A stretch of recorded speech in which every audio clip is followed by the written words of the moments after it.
Si ustedes los jóvenes no asumen la dirección de su propio país, nadie va a venir a salvárselo, nadie, nadie. Súbete al andén que no atropellen tu opinión.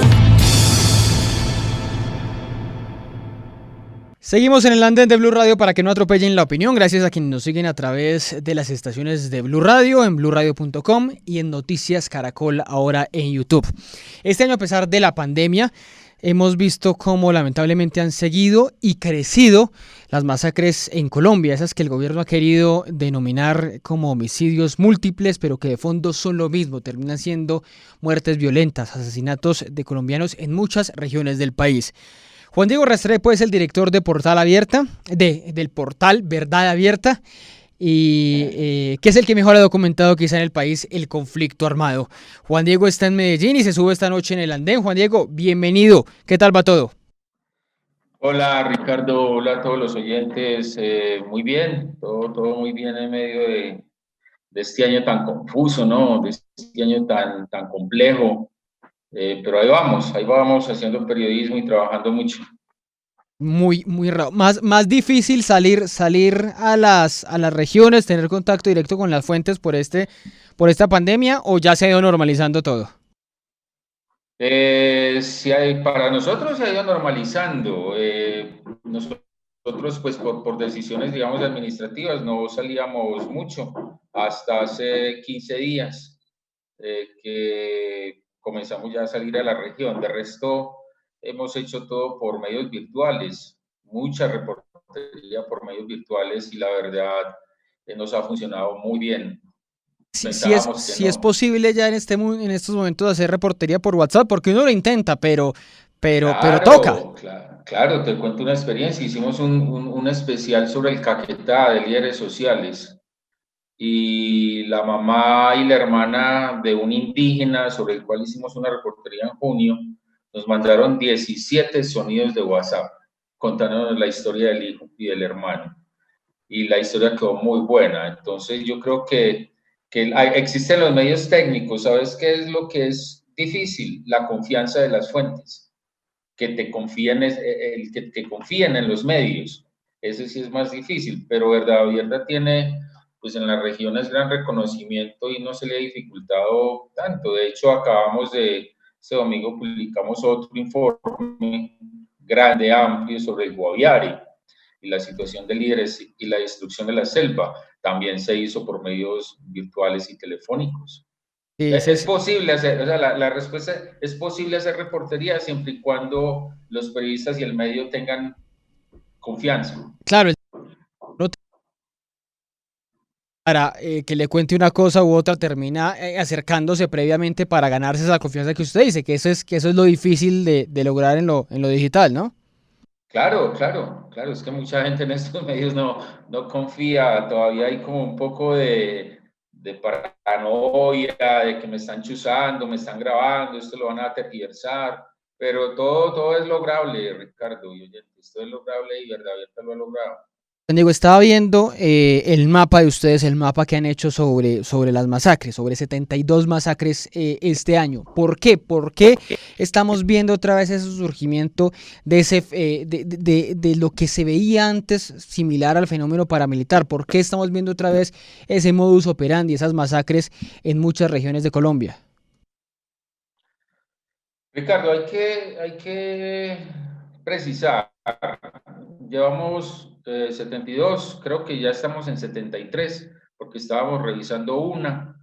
El año pasado fueron 50, ¿cierto? Y nosotros lo hacemos sobre la base de 3 personas o más asesinadas en un solo lugar, ¿cierto? El gobierno... 4, ¿no? Exacto, Sí, hay sí, que sí. hacer esa aclaración. Claro, si son 4, eso rebaja y adelgaza, digamos, las masacres. Pero Cambia mucho, sí. internacionalmente son 3 o más en un mismo lugar por un mismo actor. Ese es, digamos, el concepto básico. ¿Por qué se volvieron tan frecuentes este año? Yo creo que hay muchas razones, digamos, no hay una explicación única. En particular, una puede ser que el Estado fue incapaz de retomar los vacíos que dejó el desarme y desmovilización de las FARC en algunas regiones. el copamiento y el avance de grupos armados ilegales hacia zonas de FARC, en particular en Nariño, Cauca, Antioquia, Catatumbo, el Chocó. La persistencia del narcotráfico y de las actividades, digamos, en general ilegales, como la minería, la extracción de madera, que se está volviendo un problema de contrabando fuerte en el país, en las zonas amazónicas y en la Orinoquía, rivalidades entre los mismos grupos. Entonces ahí hay una cantidad un menú amplio de explicaciones, que uno no puede caer en el tema del simplismo, de decir que esto es por el narcotráfico y dejarlo ahí como es el no gobierno. Hay que ir más allá y hay muchas lecturas al respecto de gente que es muy buena y que constantemente pues consultamos para hacer nuestros análisis. Juan Diego, ustedes, pues lo veíamos, para mí el símbolo fue la masacre de Samaniego, pero creo que es casi que un común denominador ver a las víctimas, que las víctimas son jóvenes. Entonces vimos lo que pasó en Samaniego, que llegaron unos hombres armados a matar a un grupo de universitarios, pero en muchos lugares, bueno, está lo de Cali, lo de Llano Verde, en muchos lugares hemos visto ese mismo fenómeno de que son los jóvenes los que están poniendo los muertos. ¿Por qué son los jóvenes las principales víctimas de estas masacres, Juan? Ricardo, porque son la población más vulnerable hoy. O sea, digamos, este año además se agravó por la pandemia, pero en general los jóvenes en las regiones y en las zonas periféricas de las grandes ciudades también se incluyen, son población vulnerable, es población que carece de empleo, es población que carece de oportunidades de estudio, es población que carece en su mayoría de oportunidades, digamos, de capacitación, de inserción y de inclusión, digamos, en economías legales, en prácticas laborales justas. Entonces, ese es el asunto con la juventud, que acaba pagando, digamos, el fracaso del Estado en controlar la violencia y más allá de controlar la violencia, de darles oportunidades a los jóvenes. Eso es como la triste realidad, ¿cierto? Y solo hablamos de los muertos, porque, digamos, ellos, los jóvenes hoy en el país, en gran parte del país, están inmersos en unas dinámicas, digamos, de violencia muy fuertes, derivadas de la exclusión, derivadas de la pobreza, de la falta de oportunidades. También no es en parte porque son los principales candidatos para reclutar a estos grupos armados, entonces si ellos no se quieren ir, esa es la opción, o se van con nosotros o se mueren. Esa es otra de las vulnerabilidades, ¿cierto? Que es que son, digamos, entre comillas, carne de cañón. O sea, los reclutan, los presionan, sobre todo en áreas rurales y periféricas. Pues claro, usted tiene un muchacho, está desempleado, no tiene estudio, no tiene plata, entonces llegan los grupos armados, las estructuras del narcotráfico y los tienen ahí trabajando, generando ingreso, tratando de incluirlos en una economía, pero de una manera, digamos, perversa. De lo que ustedes han podido hablar, porque ustedes se mantienen en constante diálogo con muchas personas en estas regiones donde el conflicto es muy crudo, donde el conflicto se mantiene o nunca se ha ido, o si se fue, ha vuelto, en fin. ¿Qué dicen los más jóvenes de los que usted ha podido entrevistar o con los que ha podido escuchar? ¿Qué les hace falta? ¿Cómo hacer para que esas economías ilegales no los terminen cooptando, llevando a tener solo ese futuro? En general, digamos, la queja general en diferentes regiones del país es la ausencia integral del Estado, que el Estado no llega sino con fuerza pública. Incluso también llega con una oferta, digamos, con una oferta armada, que es, venga, incorpórese al ejército, a la policía, a la armada, digamos, entonces también llega con esa oferta, pero no llega con ofertas. Entonces la queja general un poco es esa. No, el Estado no llega de manera integral, ¿cierto?, a atender nuestras necesidades.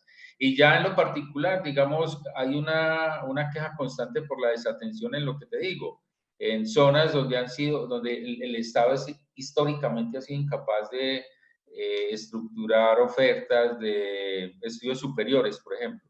Hay gente que acaba el bachillerato y se quedó ahí congelada porque no tiene manera. y tampoco tienen recursos para irse, por ejemplo, a una ciudad mediana que tenga estudios superiores. La incapacidad del Estado de crear, por ejemplo, empresa productiva, empresa que genere, digamos, trabajo.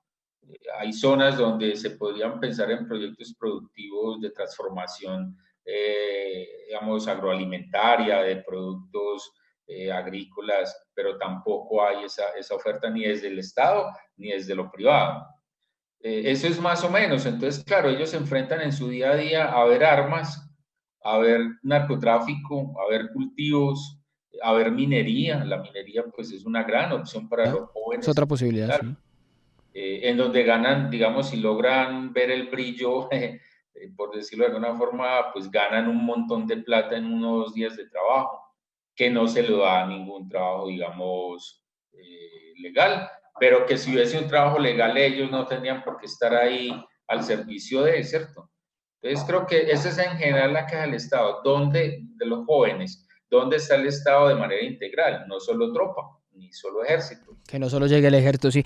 Óigame, en este tiempo, en estos meses en el andén, cuando hemos visto este fenómeno de las masacres que han venido creciendo, usted ya nos decía los números, pues hablábamos de dos soluciones que están quizá en los dos extremos.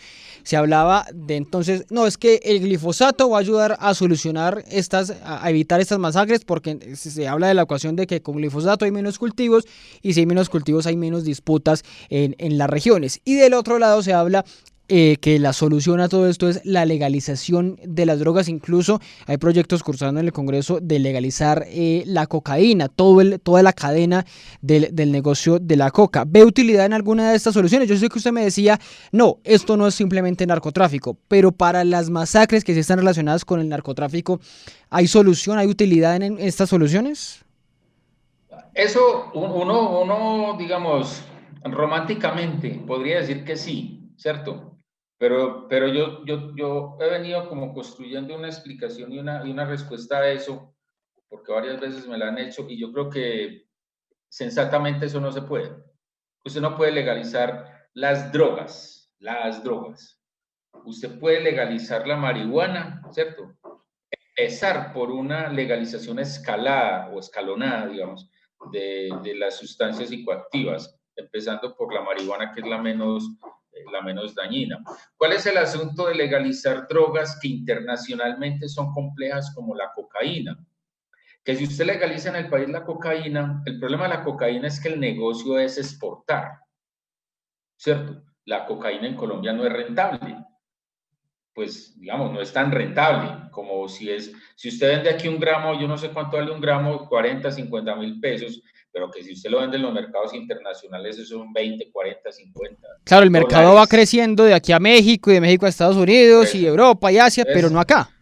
Entonces usted la legaliza dentro, pero el problema no es que el problema de legalizarla dentro del país en un contexto internacional de prohibición nos vuelve, por un lado, muy consumidores. Para poder que sea rentable necesitamos elevar el consumo, ¿cierto? Lo que tiene un grave impacto en la salud pública. Y dos, no puede dejar de exportar porque usted no va a dejar de perder plata. Entonces usted de aquí hasta el puente de Rumichaca, por dar un ejemplo, el sur del país, entre Nariño y Tulcán. Entonces usted está a un paso legal y da un paso y ya está ilegal. Entonces, eso sigue siendo un cordón de mafia, una estructura ilegal. Entonces, la legalización de las drogas en general no es posible mientras no haya un acuerdo internacional. Ese es el punto. Si Y, eso no se hace de manera global, es muy difícil entonces usted legalizar cosas que aquí son legales, pero que afuera son ilegales, porque le va a dar mayor valor agregado y va a estimular la venta internacional, porque es que se gana más plata afuera. y lo otro, el glifosato, cuando usted ve ese discurso de que el glifosato puede ayudar a frenar las masacres, ¿también es lejano a la realidad?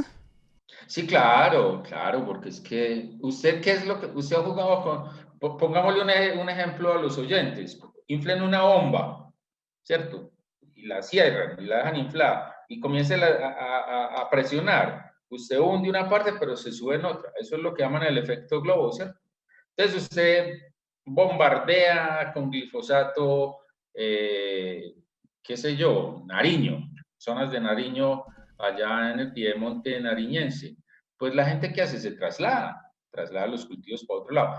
Que fue exactamente lo que pasó en la década del 90 con el putumayo, cuando se fumigó intensamente el putumayo. Los cultivos comenzaron a trasladarse a Nariño, luego subieron a Cauca, pasaron al Chocó, se amplió Catatumbo, ¿cierto? Ese es el efecto. Usted puede lograr algunas cosas, pero es que tiene que ser una oferta integral. Digamos, fumigue, pero también ofrezca alternativas a quien fumigó. Aparte de que eso tiene unos graves problemas de salud pública que están comprobados, que están certificados internacionalmente.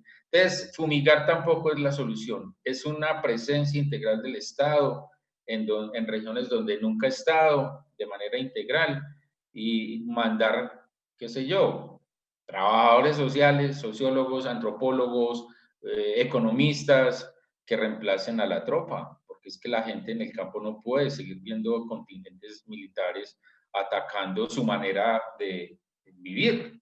¿Qué es eso? ¿Qué es lo que hacen? Óigame, usted hablaba ahorita de lo romántico, de la solución romántica que era la legalización de las drogas, pero le quiero preguntar de otra cosa romántica. ¿Fue muy romántico ilusionarnos con que iba a haber paz hace 4 años? Nos ilusionaron falsamente con esa idea de paz hace 4 años, cuando llegó el plebiscito, la firma del acuerdo, la entrega de armas, con lo que estamos volviendo a ver en muchas regiones. Sabíamos que las FARC, el fin de las FARC no es la solución de todo, pero pensamos que iba a haber un descanso a tanta violencia en las regiones. Sí, claro, yo llevo cubriendo el conflicto en más de 20 años, entre el círculo de los priistas, pues digamos, de mi generación. El cuento era, soñamos con dar la noticia de la paz y nos tocó algo, ¿cierto? El acuerdo con las FARC. Pero sí, también creo que fuimos muy románticos en creer que ese acuerdo con las tensiones políticas que hay en el país iba, digamos, a prosperar. Y sobre todo que es un acuerdo que hay que, pues que uno, si es sensato, lo tiene que aceptar, es que es un acuerdo con un actor armado. No es un acuerdo integral de paz con muchos grupos armados como se hizo, por ejemplo, en Centroamérica, que ellos se unificaron en uno y con ese uno varios grupos negociaron y sellaron una paz imperfecta, pero eran dos, pero aquí es uno. Y ya sabemos las dificultades que es negociar con la guerrilla del ELN, que es muy difícil negociar con ellos. Y que tenemos también unos grupos armados que no son reconocidos, digamos, que no se le reconoce su beligerancia y por tanto no se puede tener acuerdos de paz, sino acuerdos de sometimiento, que es distinto. Entonces, claro, nos soñamos la paz, pero en el fondo había el temor de crear una paz muy imperfecta. Y todo hay que decirlo y respetando mucho a los oyentes, que con el gobierno de Duque esa imperfección se hizo más profunda. Entonces, claro, estamos hoy en un punto muy complejo de los 4 años del acuerdo, con dificultades en la implementación, con programas sin presupuesto, con incumplimientos. A la gente cuando la conoces y vas al territorio, ¿de qué te habla? Es que el Estado vino, hizo la promesa, se fue y no volvió. No mandó la plata o mandó poquita. Entonces, son unas angustias muy, muy tenaces que han llenado de pesimismo a las regiones, digamos, más conflictivas del país.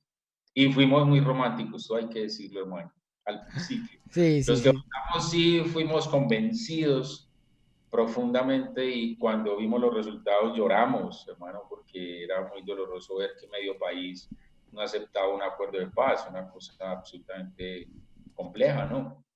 Diego, me voy despidiendo, pero no sin antes hacerle 2 preguntas de periodismo como tal. ¿Cuál ha sido ese momento más difícil usted cubriendo el conflicto en Colombia? Supe que usted estuvo retenido, secuestrado. La palabra, usted sabe que tiene, la palabra ahí es complicada cuando habla de retención y de secuestro por el EPL, pero no sé si ese momento fue el más complicado de cubrir en Colombia el conflicto. ¿Cuál ha sido ese momento difícil?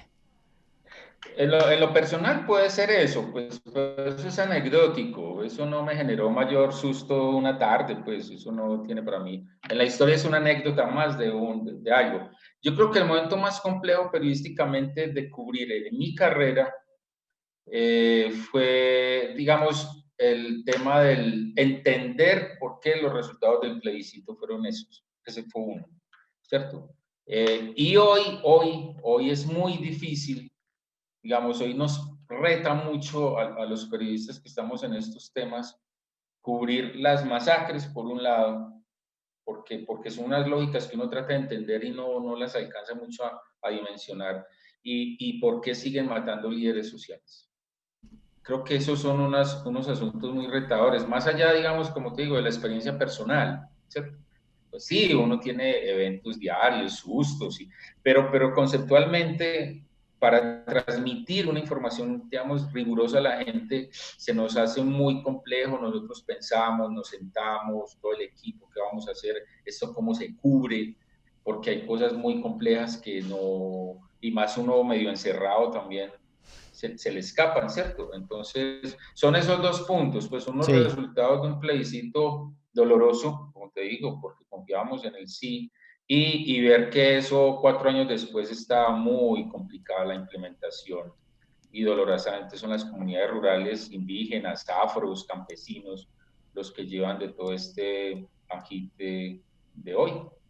Sí, por eso que creo que es muy difícil de explicar lo que usted me decía ahorita. No es una sola explicación de las masacres, son muchas explicaciones de lo que está ocurriendo en estos momentos en el país. Y la última pregunta, porque me voy despidiendo en esta noche del andén.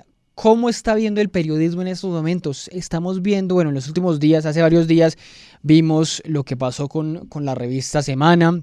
Hay muchas voces que dicen que el periodismo en Colombia se está volviendo cada vez más activista, entonces nos estamos polarizando aún más en el periodismo, que hay mucha ideología detrás. ¿Cómo está viendo eso? ¿O esos son solo algunos casos aislados de ese periodismo activista?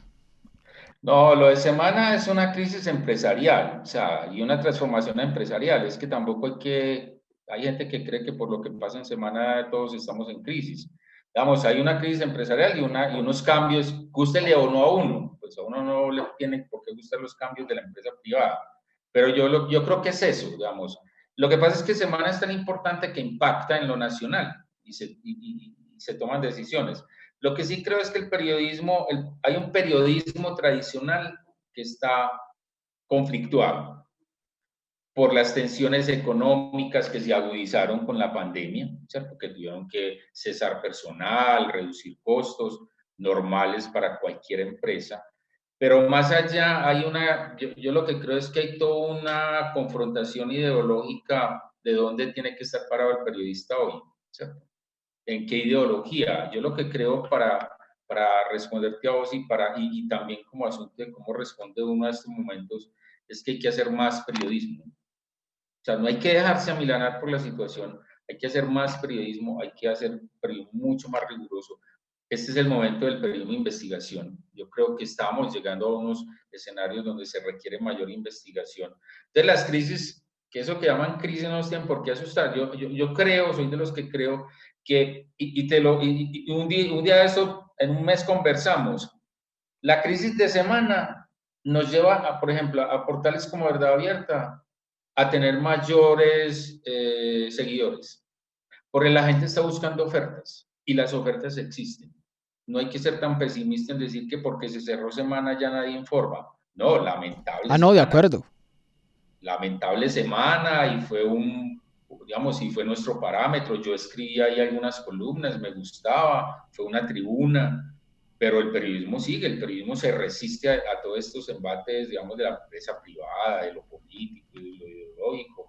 Eso es lo bonito del periodismo, llevamos más de 100 años haciéndolo y ha resistido guerras, muertes, desapariciones, entonces no hay por qué asustarse. Es una oportunidad para pensar, bueno, ¿qué hay que hacer mejor? Y creo que esa es la respuesta que hoy, ante la crisis de Semana, estamos, digamos, nosotros en verdad está pensando, ¿no? Nos gestamos en Semana, fueron muy solidarios en el pasado con nosotros, pero hace 2 años nos independizamos porque sentíamos que ya estábamos grandes y podíamos caminar solos. Y así hay muchos, y tenemos pasión y tenemos ganas. El periodismo no se acaba porque haya crisis en la revista Semana. Esa es una muy buena y bonita conclusión. Una, que ojalá sea así, que la audiencia en busca de contenidos más rigurosos y no del espectáculo del momento, pues recurran a esto. Y otro, que efectivamente el periodismo no se acaba solamente con la reorganización, porque ni es el fin de la revista, es una reorganización de la misma revista.